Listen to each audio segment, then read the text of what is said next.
When we got our last parts order in, my normally dependable parts vendor sent me a new fan belt that I asked, and they sent this one. And, well, for me at least, too big. So, using my resources, I got this one. A little bit shorter, and because I got it from the people with the smiley face, about $10, $12 cheaper. And it fits. At least I can tighten it up, and I still got some travel left in the adjustment. So I don't know if I got some special edition or if those guys got the wrong number, but for those of you who are in the same situation that are looking for a replacement fan belt, this one for me was too big. This one fits. And the one that fits is 19/32 by 39 1/8, or for those of you in other parts of the world, 15 millimeters by 993 millimeters.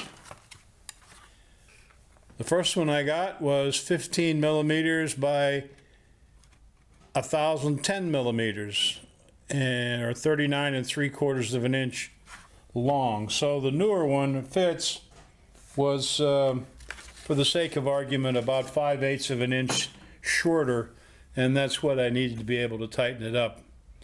Now, having gotten it all on there, I sure have to hope, and I'm going to have to go out and look at my bonnet.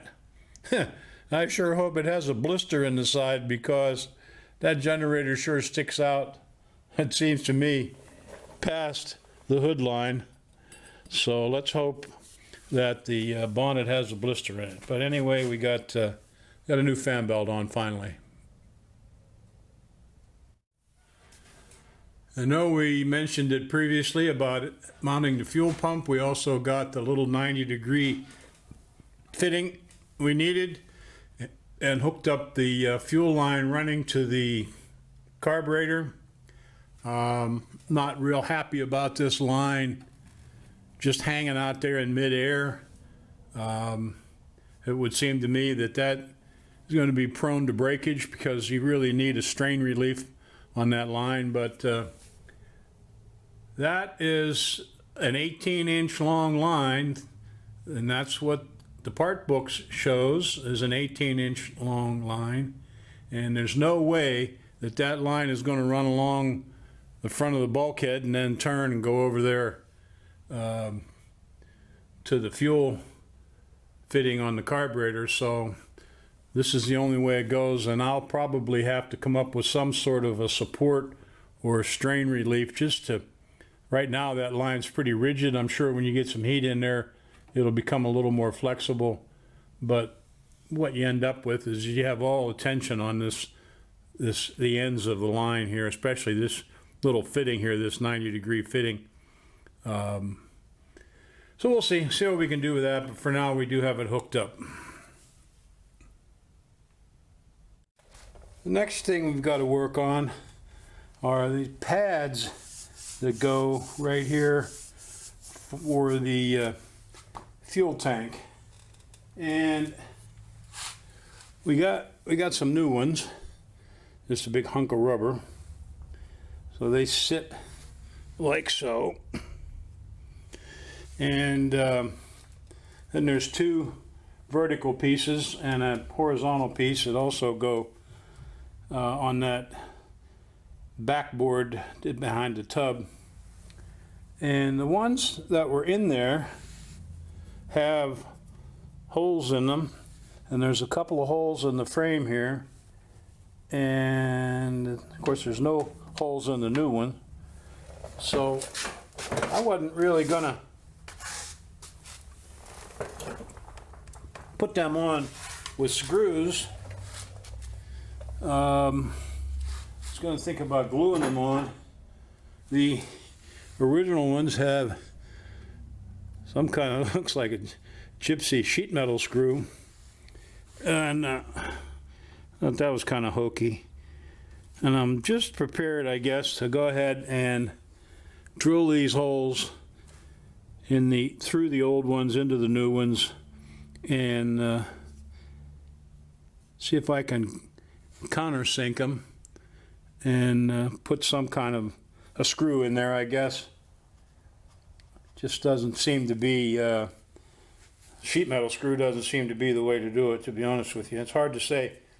These ones that were in there, whether they're original, I don't think anything on here is original. But that'll be the next thing we get going here. Well, like I said, I was going to just glue them, but I'm not sure that that's going to work anyway. You really don't want them sliding around or coming out of there once you have the fuel tank set on there. So we'll probably screw them on there and see how that works. We got our rubber base pads in place there under the fuel tank, and we're trying to just set the fuel tank down on the frame rails so that we can finish up the fuel line. So we have to know roughly where the fuel tank's going to sit, and to be honest with you, kind of hard to sort that because it really goes up against the back of the tub. There's some rubber pads that go between the tank and the back of the tub, but without having the tub on there, we'd just be guessing. But I think we're close. We've got our down straps that go down and go around the cross member there, and you know, if we're off a ½ inch or an inch one way or the other, I think we'll have enough flex in our fuel line to accommodate that. But I think we're pretty close. So what I've got to do now is cut that fuel line. It's way too long, sticking way out the back of the car, and we're going to put a fuel filter in it anyway. So I just have to determine the best place to put the fuel filter. It's better off to be at the back of the car, as close to the tank as possible, but it's also got to be easily accessible. So we'll have to see what we can work out. Well, we got our fuel line twisted around.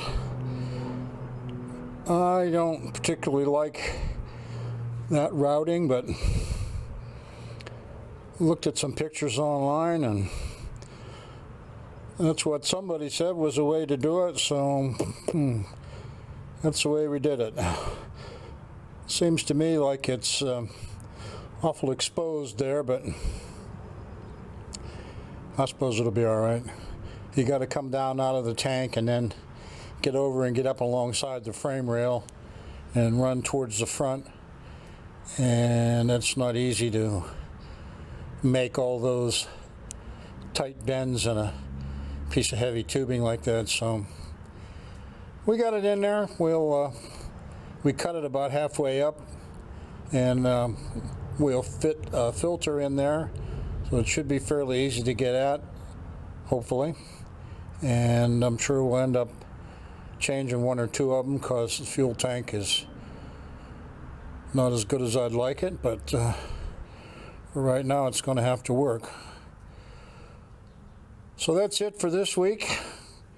A lot going on. We had a couple of other projects that we had to get finished up, and we're getting closer and closer to moving on to woodwork. I don't know about that. Thanks for watching.